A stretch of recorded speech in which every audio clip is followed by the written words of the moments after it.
Stig, episode 1. Successful.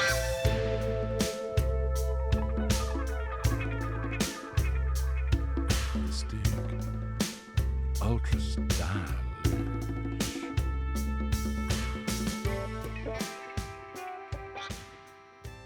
The Stig, baby, yeah.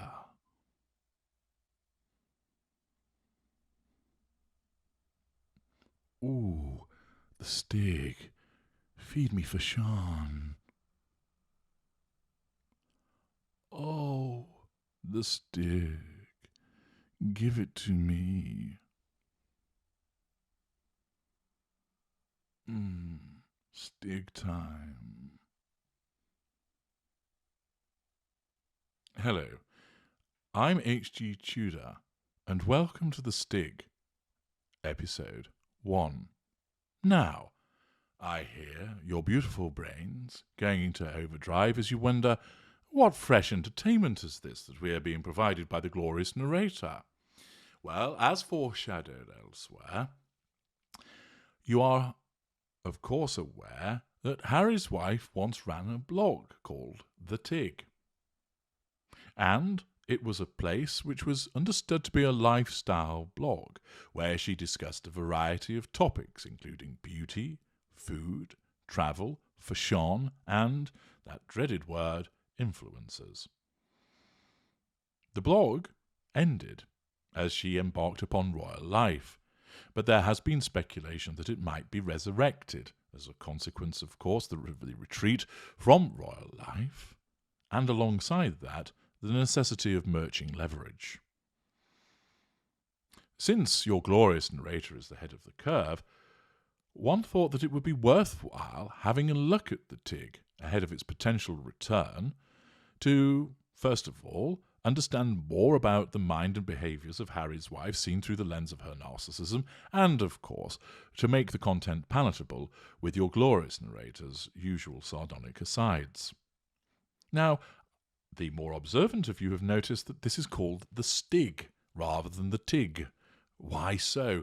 Well, some of you may be familiar with a children's novel by Clive King called Stig of the Dump, and it was first published in the United Kingdom in 1963. It's regarded as a modern children's classic and is often read in schools. It's been twice adapted for television in 1981 and in 2002. It was featured in a broadcast as an adaptation on BBC Home Service for schools in November 1964 and later on the BBC series Blue Peter. Nothing to do with porn, you degenerates. Basically, Barney is a bored young boy staying with his grandparents in the chalk downs of southern England. And one day, he falls over the edge of an old chalk pit close to his grandparents' house, tumbling through the roof of a den. While exploring the den, Barney encounters its owner, Stig, a caveman with shaggy black hair and bright black eyes. The chalk pit is disused and full of people's dumped rubbish. Stig's den is a place built out of discarded rubbish, and therefore I thought that quite simply the Tig is undoubtedly a place where there's discarded rubbish, and therefore calling it the Stig was entirely appropriate. So what I'm going to do with each episode is to go back to the very beginning of these archives, because archives exist of what was contained within the Tig even though it had been closed down. And I'm going to work my way through it just as it comes. I'm going to deal with it off cuff. There's no preparation. As I read it, I'll explain it, both in terms of the lens of narcissism and any particular asides that spring to mind. The blog started in April 2014. I don't know whether the archives that I've located contain every single entry, so it might be that it leaps around a little bit. That remains to be seen. But we're going to start with an entry that was made in April 2014. And it's headed Fashion, Cabaret Vintage. Interested in channeling your inner Jean Seberg in Breathless? That ooh la la, je ne sais quoi that designers today, from Rodart to Marc Jacobs, pepper into their collections? Think unfussy striped dresses, a sweet rounded collar, perhaps some little ladylike gloves. Or maybe you feel inspired by Natalie Wood in Splendor in the grass, twirling in 1960s fashion perfection. Walk in to Cabaret Vintage on Queen Street in Toronto. All of your dreams are about to come true. Well, we get off to a pretentious start there, don't we, with the recommendations about fashion, coming from somebody, as we've seen in parts of Harry's Wife, really struggles on the fashion front at times. But let's see what else is illuminating in this blog post. First, you'll meet Theo. Who he, who she? The friend everyone wants to have. Pretension. Oh, it's a he. He wears a bow tie. He kisses you on both cheeks, and he helps you find the little gems that make you feel gamine or vavavoom, depending on your mood. He's also kind. Is he kind? Incredibly welcoming, with a big smile and warm eyes. Undoubtedly so if he thinks, here comes another mug that I'm going to part with their dollars. I hate walking into a shop and feeling like the people there working are just too cool for school, i.e. you hate it when people don't respond to you as you think that they should do because it unconsciously threatens your sense of control, silently judging my choices. Theo is not that. He's the kid that's under control, I beg your pardon. He's the kid that invites you to sit at his lunch table and gives you half his peanut butter and jelly. And the 11-year-old version of me with crazy curly hair and a gap in my teeth really appreciates that. Why don't you wear your hair crazy curly anymore? I began shopping there a few years ago and find myself going back when I want to feel like Alice in Wonderland, character trait acquisition, fully swept up in a fantastical world where everything is dreamy through this proverbial looking glass. Well, you already do that unconsciously because of the deluded world in which you operate.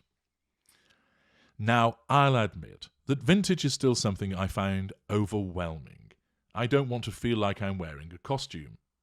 But you're an actress, so presumably you're used to doing that. Yet I love a throwback like it's nobody's business. So I deconstruct it as a chef would when they're composing a balanced plate. What? If there's something salty, add something sweet. How is clothing salty? Tell me. How is clothing salty unless you're dressing up as a salted peanut? That's been the easiest way for me to make sense of it all. Well, it might be for you, but for the rest of us, we're utterly confounded as this horse shite. So using that same formula, 1940s eyelet lace tea dress, add a cropped leather jacket, like this one I got from Club Monaco. And it's pictured. That precious embroidered mini shrug that could err on the side of saccharine, noxious, too much honey in your morning tea suite. Add some destructed boyfriend jeans. It's the dichotomy between old and new, edgy and classic, that creates a harmonious and original look. And for me, that is what fashion, vintage or otherwise, is all about. I have no idea what she's writing about. This is the type of dross that you can imagine that some individuals wearing red-rimmed spectacles in Hoxton would be dreaming up. They're ponytailed and they're snorting the magazine profits up their hooters on a daily basis. It's nonsense. It really is. And then we are treated to some pictures, which should be coming up on your screen about now, showing you Cabaret Vintage and the inside of the store, and presumably that's Harry's wife, stood there holding a bag, looking like she's waiting for a train, and then her strutting along the street outside, holding onto the top of her head. It doesn't look like a windy day as she's holding those flowers, but for some reason, either she's doing a Homer Simpson dough, or the top of her head is going to disappear for some strange reason. Well, what an auspicious opening that was.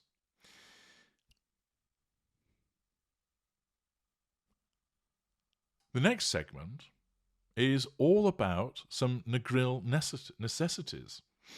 And, as you can see now from the picture that is displayed on your screen, that there is an array of products that are suggested that that you obtain, and it's called Shop the Look.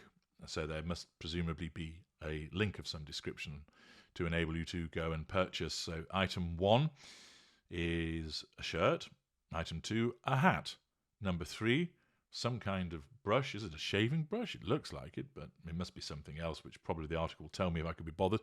Number 4, I think that's some kind of disguise, isn't it? You put it over your eyes and it's to make you look like you've got a beard, presumably, or is it a bikini? Looks like a Minecraft bikini, doesn't it? Number 5, where's number 5 gone? Oh, some shorts with bullet holes in it. 6, a flip-flop, or a thong, as the Aussies would say. Only one of them, though. That's not going to be much use. Number 7, a spray can of something. I don't know whether it's to go and do a bit of tagging, a bit of graffitiing. Number 8, some shades. Number 9, a baseball cap. Number 10, a rug, I think. 11, a book. Number 12, a person wearing a poncho. They're going, hey, gringo, there's a man outside. And then 13, at least another shoe, or an espadrille or something. So I suppose you could wear that with the flip-flop, so they wouldn't have to be walking on bare sand. So those are the real Negril necessities. But let's find out more in what's written, so that we perhaps can make sense of this blatant plugging. Do you ever have that vacation that is so good that you're conflicted between wanting to share it with the world versus tucking the memories snugly under your pillow so that no one ever finds out about this specific sliver of paradise? No. So that it just remains yours, special and private and just for you. I'm opting to go with the former on this, begrudgingly, I might add.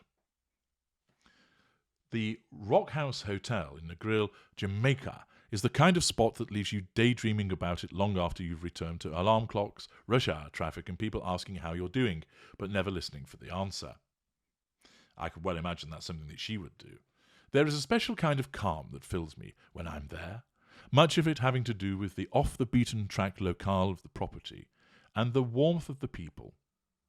After only a few days in Negril, I felt instantly renewed. Morning yoga in front of the cool Caribbean Sea, afternoon cliff jumping into the water, and dinners where my best accessory was always the jerk sauce covering my face Fanar, after a perfect meal.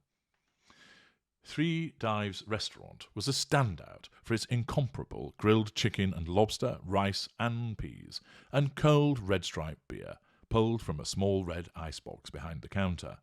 Their live reggae band doesn't hurt either. But this is not to trump Presley's across the street from the hotel, where the namesake owner and chef asks you in the morning what you want for dinner that night, and then catches it that afternoon. Can you catch a Big Mac? I mean epic. An inimitable way to wind down after an afternoon of hand diving for sea urchin and climbing on ackee tree with the locals. Oh yes, that happened. Bet it didn't. Revision of history. Massages, sunbathing, and jerk salmon sandwiches on cocoa bread round out the usual suspects for the day. Before bed, a big piece of homemade coconut cream pie tucks you in. How can cream pie tuck you in? For a perfect slumber on crisp white sheets and an ocean breeze lulling you to sleep. Yeah, mon, just go.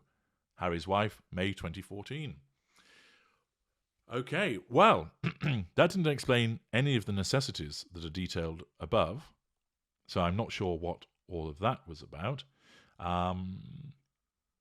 Maybe you have to click on something and it tells you more about what it is, and you're not able to do that through the archives. But it certainly didn't help me solve the mystery of the glasses and the beard, or whether it's a Minecraft bikini. This is the type of dirge that you're being exposed to. Now, ask yourself, it certainly appears that she goes to these places because there are photographs demonstrating that she's at least in some kind of tropical-looking venue. So at least that happened. But did she engage in the things that she said? Or is it really a case of that she lounged around eating grub and then looked up what other things were going on and wrote about them? Won't be the first person to engage in such behaviour.